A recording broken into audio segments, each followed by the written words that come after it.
अगर ई वेस्ट को ठीक से डिस्पोज नहीं किया गया तो यह हमारे पर्यावरण को भी नुकसान पहुंचा सकता है। लेकिन अगर सावधानी पूर्वक ऐसा किया जाता है तो ये रिसाइकल और रीयूज की सर्कुलर इकोनॉमी की बहुत बड़ी ताकत बन सकता है। आप जानकर चौंक जाएंगे कि अलग अलग प्रोसेस के जरिए इस ई वेस्ट से करीब 17 प्रकार के प्रेशियस मेटल्स निकाले जा सकते हैं। इसमें गोल्ड, सिल्वर, कॉपर और निकल शामिल है।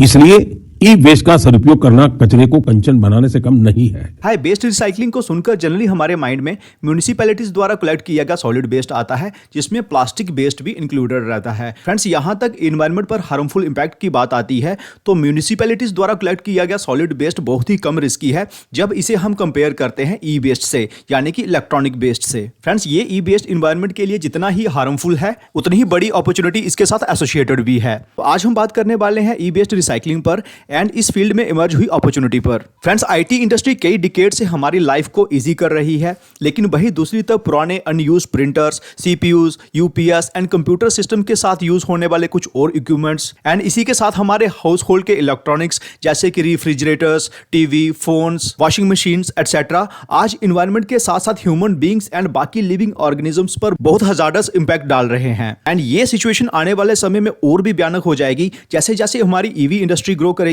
एंड जैसे जैसे रिन्यूएबल एनर्जी सेक्टर ग्रो करेगा। एंड वो ऐसे होगा कि पुराने अनयूज्ड ईवी बैटरीज एंड पुराने अनयूज्ड सोलर पैनल्स को अगर सही से रिसाइकल नहीं किया गया, ये इन्वायरमेंट के लिए बहुत ही ज्यादा हजार्डस होने वाले हैं। तो friends, as per the data published by world health organization, solid waste stream में जो वेस्ट स्ट्रीम सबसे फास्ट पेस पर ग्रो कर रही है वो कर रही है ई वेस्ट। एंड ये वर्ल्ड पॉपुलेशन के कंपैरिजन में 3 टाइम्स फास्टर पेस पर ग्रो कर रही है। एंड इस ई वेस्ट में mercury, lead, cadmium, polybrominated flame retardant, barium and lithium जैसे टॉक्सिक कंपोनेंट्स पाए जाते हैं जो एयर पर नेगेटिव इफेक्ट कर रहे हैं and air pollution and respiratory जैसी प्रॉब्लम्स अराइज कर रहे हैं। उसका ये ई वेस्ट जब सॉइल में मिक्स होता है तो ग्राउंड वाटर को कंटामिनेट कर रहा है एंड इसके साथ हमारी क्रॉप्स को भी कंटामिनेट कर रहा है। उसके साथ वाटर के साथ मिक्स होकर ये ड्रिंकिंग वाटर को अनसूटेबल बना रहा है एंड इसी के साथ एनिमल्स एंड एक्वेटिक लाइफ के ऊपर भी काफी हार्मफुल इंपैक्ट कर रहा है। एंड अल्टीमेटली ये toxic components human brain, heart, liver, kidney, skeletal system को भी डैमेज कर रहे हैं। Friends, proper disposal of e waste यहाँ इन्वायरमेंट से जुड़ी प्रॉब्लम्स को सॉल्व कर सकता है।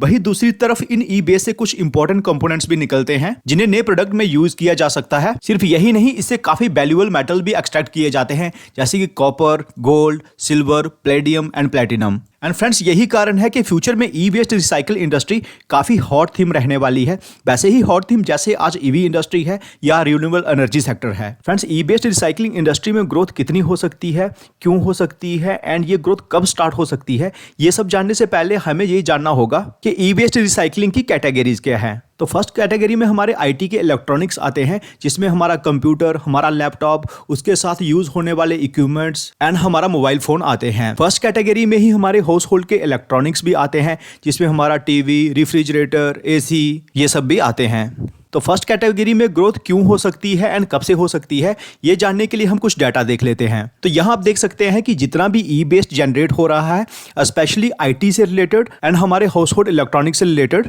इसका सिर्फ 10% ही कलेक्ट हो पा रहा है एंड रिसाइकल हो पा रहा है क्योंकि एग्जिस्टिंग इंफ्रास्ट्रक्चर काफी नहीं है इस ई वेस्ट को हैंडल करने के लिए। इसलिए कंट्री का ई वेस्ट एनुअली 30% के CAGR से ग्रो कर रहा है। तो आप समझ सकते हैं कि फर्स्ट कैटेगरी में जितना भी ई वेस्ट जनरेट हो रहा है उसका 90% तक कलेक्ट ही नहीं हो पाता एंड रिसाइकिल भी नहीं हो पाता। तो इसका सिंपल सा मतलब है कि फर्स्ट कैटेगरी के ग्रो करने का टाइम आ चुका है। बस ई वेस्ट प्लेयर्स को अच्छा इंफ्रास्ट्रक्चर सेटअप करने की जरूरत है एंड गवर्नमेंट तो ऑलरेडी इस दिशा में काम कर ही रही है जैसा कि वीडियो के बिगिनिंग में आपने सुना ही था। तो एस्टिमेट्स को देखें तो फर्स्ट सेगमेंट 13.69% के CAGR से ग्रो कर सकता है, लेकिन इंडिया में इन माय ओपिनियन ये कैटेगरी और भी फास्ट पेस पर ग्रो करनी चाहिए क्योंकि 90% ऑफ ई वेस्ट आज भी अनट्रीटेड रह जाता है। लेकिन इसके साथ हर साल इंडिया में इलेक्ट्रॉनिक प्रोडक्ट्स की बाइंग में 10% से ज्यादा की ग्रोथ भी हो रही है। तो फर्स्ट कैटेगरी के ग्रो होने का टाइम ऑलमोस्ट आ चुका है एंड इसे अप्रॉक्सीमेट 20% के CAGR से ग्रो करना चाहिए। फ्रेंड्स, ई वेस्ट रिसाइकलिंग इंडस्ट्री में जो सेकंड कैटेगरी रहेगी वो रहेगी ईवी बैटरी रिसाइकलिंग की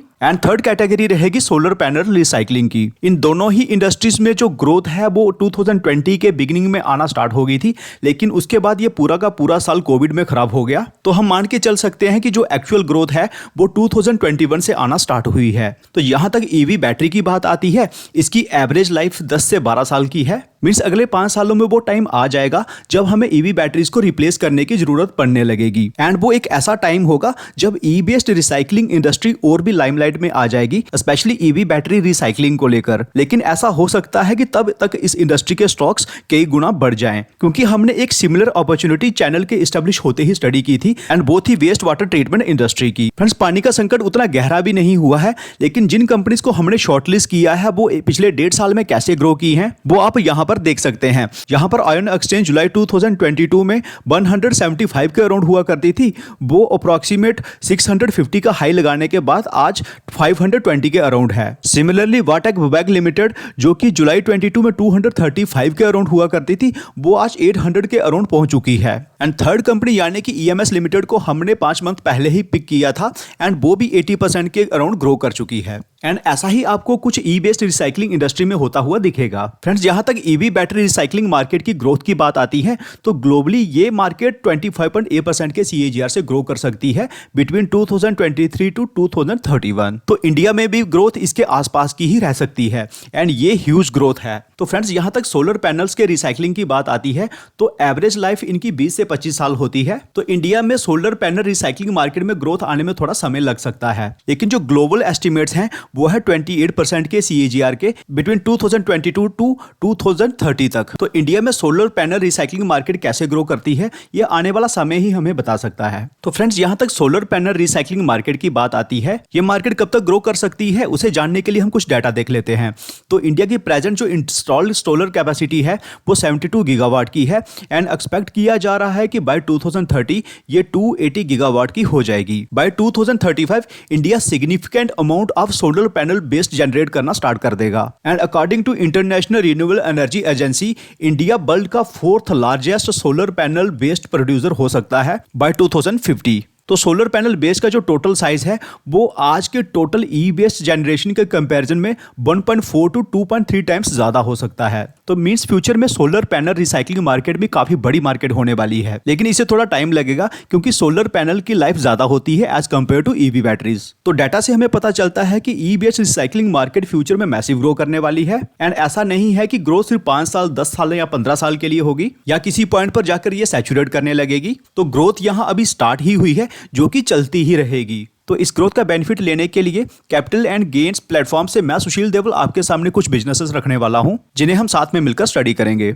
तो वीडियो अगर यहाँ तक इन्फॉर्मेटिव लगा है, वीडियो को लाइक करें, चैनल को सब्सक्राइब करें। तो फर्स्ट कंपनी जिसे हमने शॉर्टलिस्ट किया है वो एक माइक्रो कैप है, क्योंकि कंपनी की मार्केट कैप सिर्फ 1171 करोड़ की है। लेकिन वीडियो के बिगिनिंग में जो मैंने पीएम मोदी की मन की बात की क्लिप आपको दिखाई थी, उसी क्लिप में पीएम मोदी ने इस कंपनी की तारीफ भी की थी, जो कि मैं आपको फिर से प्ले करके दिखाऊंगा। एंड ये तारीफ क्यों की थी? क्योंकि ये कंपनी इंडिया की first and leading E based management company है, जिसके नाम पर काफी सारे फर्स्ट मूवर जैसे कीर्तिमान दर्ज हैं। जैसे कि कंपनी के पास इंडिया की first data device destruction facility है ऑन व्हील्स। उसके बाद ये इंडिया की फर्स्ट कंपनी है जिसे central pollution control board and Mumbai pollution control board के द्वारा अप्रूवल मिला हुआ है। उसके बाद एक छोटी सी कंपनी होने के बावजूद इस कंपनी के पास कई सारे सर्टिफिकेशंस एंड अवार्ड्स भी मिल चुके हैं।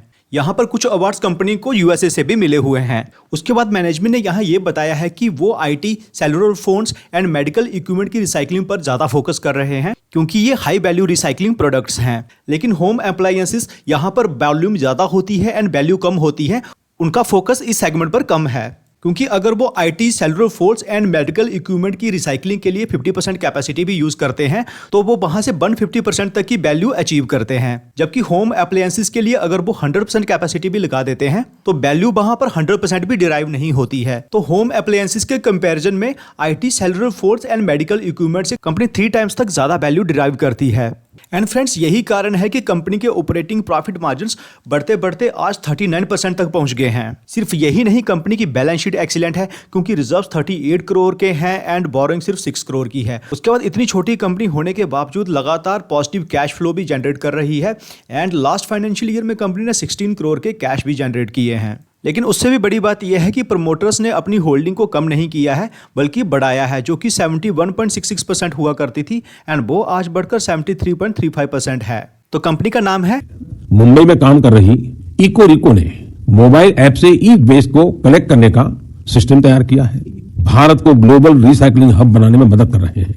जी हाँ, इको रिसाइकलिंग लिमिटेड। तो ये कंपनी फ्यूचर में क्यों ग्रो कर सकती है, उसका सबसे पहला कारण है कंपनी के पास फर्स्ट मूवर एडवांटेज होना इन ई वेस्ट रिसाइकलिंग।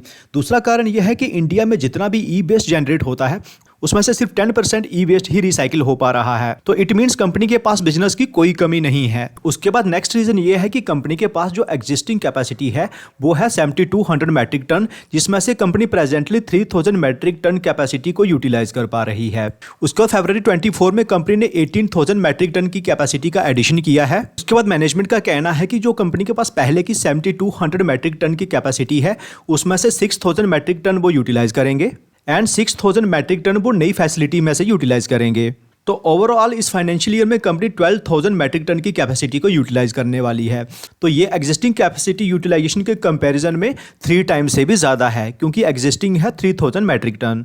तो इट मीन्स इस फाइनेंशियल ईयर में कंपनी का बिजनेस 3 टाइम्स तक बढ़ सकता है। उसके बाद नेक्स्ट रीजन ये है कि कंपनी ने स्ट्रैटेजिक पार्टनरशिप की है सीमेट के साथ, जो कि ministry of electronics and information technology की ही विंग है। तो ये स्ट्रैटेजिक पार्टनरशिप हुआ है लिथियम आयन बैटरी की रिसाइकलिंग के लिए। तो अगले 3 से 4 सालों में lithium ion battery recycling company के लिए एक नया ग्रोथ ट्रिगर होगा। कंपनी को जिस ई बेस्ड रिसाइकलिंग कैटेगरी में वैल्यू दिख रही है वो वही एंटर कर रही है। ऐसा हो सकता है कि फ्यूचर में ये सोलर पैनल रिसाइकलिंग में भी फोरे करें। फ्रेंड्स, कंपनी बहुत छोटी है एंड स्टॉक प्राइस भी हर दिन एक नया हाई लगा रहा है एंड यही कारण है कि कंपनी की वैल्यूएशन भी काफी हायर साइड पर है, that is 96.7। What the good part is कि प्रमोटर अपने स्टेक को सेल नहीं कर रहे हैं, मींस वो प्रॉफिट बुक नहीं कर रहे हैं। तो ऐसी छोटी कंपनी में अगर हम ऑल टाइम हाई पे कुछ इन्वेस्ट करते हैं तो हमें 30 से 40% तक की करेक्शन के लिए हमेशा तैयार रहना चाहिए। तो इस तरह की छोटी कंपनीज में हमारी इन्वेस्टमेंट अमाउंट भी छोटी रहनी चाहिए एंड अपने हाई से कभी करेक्शन ले तो वहां पर थोड़ी सी क्वांटिटीज कंसीडर की जा सकती हैं। बहुत सारे इन्वेस्टर्स को लास्ट कंपनी की मार्केट कैप बहुत छोटी लगी होगी, तो उनके लिए हमने थोड़ी ज्यादा मार्केट कैप वाली कंपनी को शॉर्टलिस्ट किया है, जिसकी मार्केट कैप 7500 करोड़ के अप्रॉक्स है, जो कि अगेन एक स्मॉल कैप कंपनी ही है। ये कंपनी ऑलरेडी कई सारे रिसाइकलिंग वर्टिकल्स में काम कर रही है, जिसमें lead, aluminium, plastic and rubber आते हैं एंड अब ये जल्द ही ई वेस्ट रिसाइकलिंग में भी फोरे करने वाले हैं। कंपनी की प्रेजेंस आज इंडिया की 22 स्टेट्स में है। यहाँ पर इनके पास 230+ कस्टमर्स हैं, वेयरएज ग्लोबली 36 कंट्रीज में कंपनी की प्रेजेंस है। यहाँ पर इनके पास 90+ ओवरसीज कस्टमर्स हैं। तो कंपनी की ग्लोबल प्रेजेंस को आप यहाँ पर देख सकते हैं। यहाँ पर एशिया के साथ साथ ये company middle east, Europe and America की मार्केट को भी कैटर करती है। कंपनी के मार्क्यू क्लाइंट्स भी आपकी स्क्रीन पर हैं, जहाँ पर काफी दिग्गज क्लाइंट्स भी हैं। तो कंपनी का नाम है ग्रेविटा इंडिया लिमिटेड। तो ये कंपनी फ्यूचर में क्यों ग्रो कर सकती है, उसका पहला कारण ये है कि बाय 2026 ये वर्ल्ड की टॉप 5 रिसाइकलिंग कंपनीज की लिस्ट में आना चाहते हैं। उसके बाद फाइनेंशियल ईयर 27 के लिए मैनेजमेंट ने कुछ टारगेट सेट किए हैं। यहाँ पर ये अपनी रेवेन्यू को 25% के CAGR से ग्रो करने का टारगेट कर रहे हैं, प्रॉफिट्स को 35% के CAGR से ग्रो करने का टारगेट कर रहे हैं, ROCE को 25% से ज्यादा पर मेंटेन करने की कोशिश करेंगे, वैल्यू एडेड प्रोडक्ट्स का कंट्रीब्यूशन 50% से ज्यादा करेंगे एंड नॉन लेड बिजनेस का कंट्रीब्यूशन 25% से ज्यादा करेंगे। तो मैनेजमेंट के जो टारगेट्स हैं, क्या कंपनी उसके आसपास पहुंच सकती है, तो इसके लिए कुछ हम डाटा देख लेते हैं। उसमें सबसे पहला कारण यह है कि जनवरी 24 में कंपनी ने अपनी कैपेसिटी को बढ़ाया है एंड ये बढ़ाकर किया है 2.86 लाख मैट्रिक टन, जो कि इससे पहले हुआ करती थी 2.33 lakh metric ton and management का टारगेट है कि इसे 4.25 लाख मैट्रिक टन करना है by end of financial year 26 and इस कैपेसिटी के लिए कंपनी 600 करोड़ का कैपेक्स करेगी। अगर आप कंपनी की टोटल कैपेसिटी में अलग अलग वर्टिकल्स का कंट्रीब्यूशन देखें तो सबसे ज्यादा कंट्रीब्यूशन आपको लेड का देखने को मिलेगा, जो कि 70% से भी ज्यादा है एंड लेड रिसाइकलिंग मार्केट में अभी क्या हो रहा है, जो इनफॉर्मल सेगमेंट है इसका मार्केट शेयर काफी तेजी से नीचे आ रहा है, वेयरएज जो फॉर्मल सेगमेंट है इसका मार्केट शेयर काफी तेजी से ऊपर जा रहा है, जो कि फाइनेंशियल ईयर 16 में 20% हुआ करता था एंड आज ये बढ़कर 75% तक पहुंच गया है। कंपनी रिसाइकल्ड मटेरियल से काफी हाई वैल्यू प्रोडक्ट्स भी बनाती है, जिसमें customized lead alloys, lead sheets, lead bricks, red lead, lead oxide, customized aluminium alloys, plastic granules and PET flakes आते हैं। उसके बाद company lithium ion battery market की ग्रोथ को कैप्चर करने के लिए मुंद्रा में एक पायलट प्रोजेक्ट कर रही है एंड इसके लिए वो इनऑर्गेनिकली एक्विजिशन करने के लिए भी तैयार हैं एंड अगर जरूरत पड़ी तो जॉइंट वेंचर करने के लिए भी तैयार हैं एंड इसके बाद कंपनी ई बेस्ड रिसाइकलिंग मार्केट में भी फोरे कर रही है। तो इस कंपनी के पास रिसाइकलिंग मार्केट का अच्छा एक्सपीरियंस है, तो जिन जिन वर्टिकल्स में इन्हें पोटेंशियल दिखाई देगा ये उनमें फोरे करते रहेंगे। कंपनी के पास्ट परफॉर्मेंस भी कंपनी के के बारे में काफी कुछ कहती है। यहाँ पर लास्ट के 5 सालों में कंपनी ने अपनी रेवेन्यू को 22% के CAGR से बढ़ाया है, प्रॉफिट ग्रोथ को 35% के CAGR से बढ़ाया है एंड सबसे इंपॉर्टेंट टाइम के साथ कंपनी के पैट मार्जिन लगातार बढ़ रहे हैं, जो कि 1.25% हुआ करते थे एंड आज ये बढ़कर 7.18% हो चुके हैं। डाटा देख के पता चलता है कि कंपनी ने पास्ट में तो अच्छा परफॉर्म किया ही है, लेकिन जो स्टेप्स लिए जा रहे हैं इनसे ये एक्सपेक्ट किया जा सकता है कि फ्यूचर में भी ये कंपनी अच्छा कर सकती है। फ्रेंड्स, इंडस्ट्री में ग्रोथ है, कंपनी बिजनेस एक्सीलेंट कर रही है, तो इस तरह की डिप्स में अगर आप चाहें तो कुछ क्वांटिटीज कंसीडर कर सकते हैं। तो इन माय ओपिनियन दोनों ही कंपनीज एक्सीलेंट है। डिपेंड ये करता है कि आपको कितनी मार्केट कैप वाली कंपनी सूट करती है एंड ये प्योरली आपकी रिस्क एपेटाइट के ऊपर होगा। तो वीडियो को अगर यहां तक देखा है, वीडियो को लाइक करिएगा,